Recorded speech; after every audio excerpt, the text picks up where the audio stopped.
Okay, today's little home art project. We're going to make bookends out of old vinyl albums.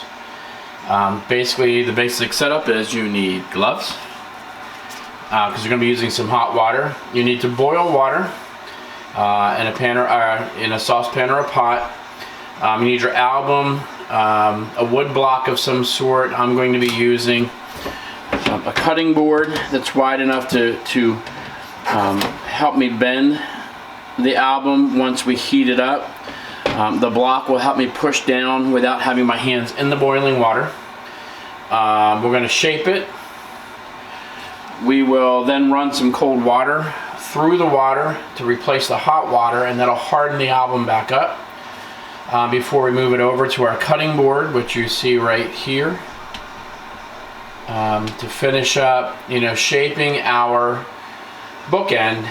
And then we're also going to look at how to put a non-slip base on it in a very inexpensive way. There are places nearby that will give you old albums free. You can get them anywhere from $1 to $3 from places like Goodwill and things like that. But they make for creative artwork and creative bookends. Okay, so it's time to begin. I have my boiling teapot of hot water right here. I'm going to carefully pour the water over the album and the cutting board, and I'm going to press down, and I want to fill this pan. So I did forget to say, make sure that you use a deep pan. So I'm going to fill the pan and then let the hot water sit in there. And while I do that, I'm going to slowly pick up the album and push down a little bit lightly, so that as the album heats up, it turns into my book. Now, the reason for the cutting board is to keep the base of this as flat as possible, otherwise it'll curl. So I'm going to push down a little bit. I can also put this right against it. You can make a complete L shape if you want. I like to turn mine inward slightly, just for a little bit of resistance. These don't make real heavy bookmarks or bookends, but they make for creative ones. And again, when we add the base to it in a little while, the non-stick base to it, or the stick base to it, that'll help us out. Once I get it into the shape and I'm comfortable with it, I'm just going to run cold water in the place of the hot water and just run it for a few minutes to let the cold water replace the boiling water. And what this will do is it'll harden the album back up.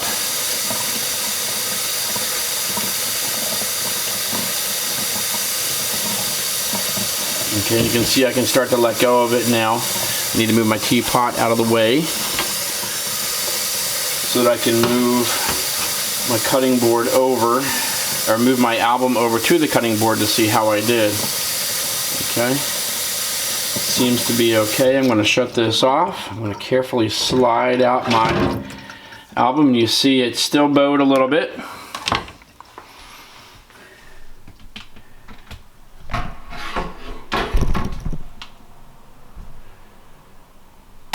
Well, it's on the cutting board. I'm just going to see if it's still warm enough at all to flatten it a little bit more. It's not. So I have a decision to make here. I can reheat it and push down again. Put it back in the pan. I have enough hot water to do that.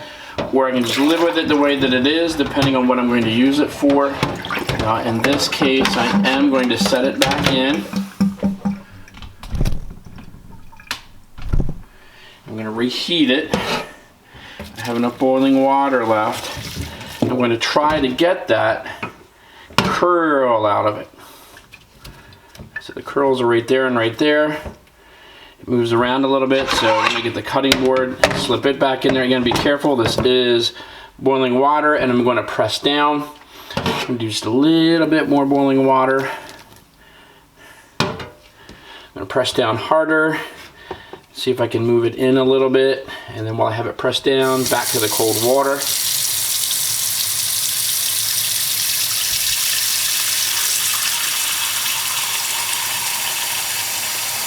Let it harden back up. And I may let it sit a little longer this time with me holding it down so that I don't cause it to curl. The water temperature is good enough now that I can pour it out completely and not burn myself. Let's see how we did. Carefully pull it out. Oh, we still got one. But it's okay. I'm going to be using it for something that I'm okay with using that curl for. Okay.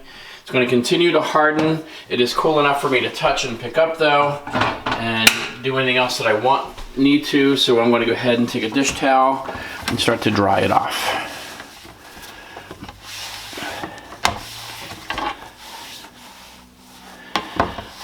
So they do curl at times. Sometimes a thicker block of wood instead of the cutting board, might be useful. Something that I can really push down and add some weight to. But when I go to add what I'm going to these, I'm going to let this dry for a while, especially because the label is wet, and the label will stay in place and it'll look nice when it's dried. But there is our bookend.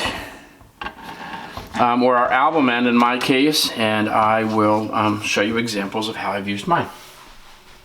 Okay, so here is a shelf that I have in my living room where I have some of my older vinyl albums stored and displayed so that I can listen to them. People can, guests can look through them. We can pop them in if we want to. But you'll notice right here to the side, this is one of my first album ends that I made. And it fits nicely in. Again, I made mine turn in and over just a tad bit because I knew that I didn't want the albums necessarily sitting straight up and down. They tilt to the edge of the shelf a little bit. So I wanted them to fit into the contour of the album. But this works out great. It's a non-slip approach and decorative approach to displaying albums, using albums and music as a theme for doing so. Okay, as I prepare to do a second album, because I need an album end for the other side, or a bookend for the other side, or additional ones depending on how I display my albums. This time I want to talk about placement of your cutting board, and that all depends on how tall you want your album end to be. You can go as low as this and have a tall one where you know that you're going to have enough weight on the edge here to keep it in a spot. Or you can go up to the middle. I like mine a little bit taller, so I go right across the label. I do make sure that the other side is straight. So I look at side 1, side 2. I'm going to use side 2. It's a little cleaner for this one, just for the fun of it. So when I lay this down, I want to make sure that when I use it as a bookend, it looks just like that. Okay. So I'm going to put the hole right on the edge of the pan. I'm going to carefully drop my cutting board in probably just below that, so about a ½ inch or so away from the hole. I'm going to get my little chalk of wood ready. I've got my hot water ready again, and it's time to pour. So I'm going to be careful. I'm going to hold and push. I'm going to carefully and slowly pour the water in and let it fill up my deep pan. Let it pour onto the album a little bit as well. A tad bit of push down. I'm going to keep going, and eventually I'll feel the album start to give and bend as it heats up. Great thing is it doesn't melt unless I leave it in too long, but it heats it up and loosens it enough for me to bend it, and we're just about getting there. Okay, so I'm going to finish putting the hot water in, pour a little bit on the album itself. Okay, got it in. I'm going to pick up, there we go, drop it in a bit. If I need to, I can push down a little bit if I wanted to go in a little bit more and then bend it. Remember, I'm going to hold the cutting board down as tight as I can. I like to bend my album in slightly just because of the way that I put things in it. I don't want it at 90 degrees. I want it in just a little bit, probably at about 85 degrees. I'll tilt it in. And then I'm going to start running my cold water. It seems like it's ready to go. I'm going to hold it in place, let the cold water run for a couple minutes. Actually, not even that long. This whole process, the longest part is waiting for your water to boil. Once you start, getting the water to change over and seeing the steam go away, then you know that your water is cool enough and it should have hardened the album again. But I want to make sure that I add pressure here, maybe down on the album a little bit. I'm going to try to avoid the curling that we had in the other one. I can let it go now. You see it done bending. There's enough cold water in it to keep it still. So I'm putting more pressure down on the bottom to try to make sure that it doesn't curl as much as the other one did.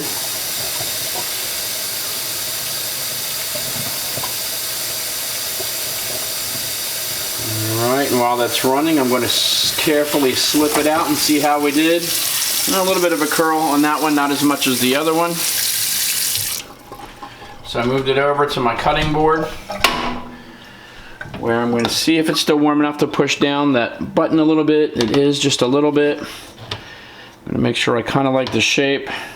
This one's a little out of shape, but again, the good thing is if I need to, I can reheat it again. And then I'm going to wipe it down. And in our next lesson, we'll look at making these non-slip, adding a little bit of something to the, this is the side that I want everybody to see, or on display. What we're going to do is look at putting something on the bottom so that when they're displayed, they don't slip.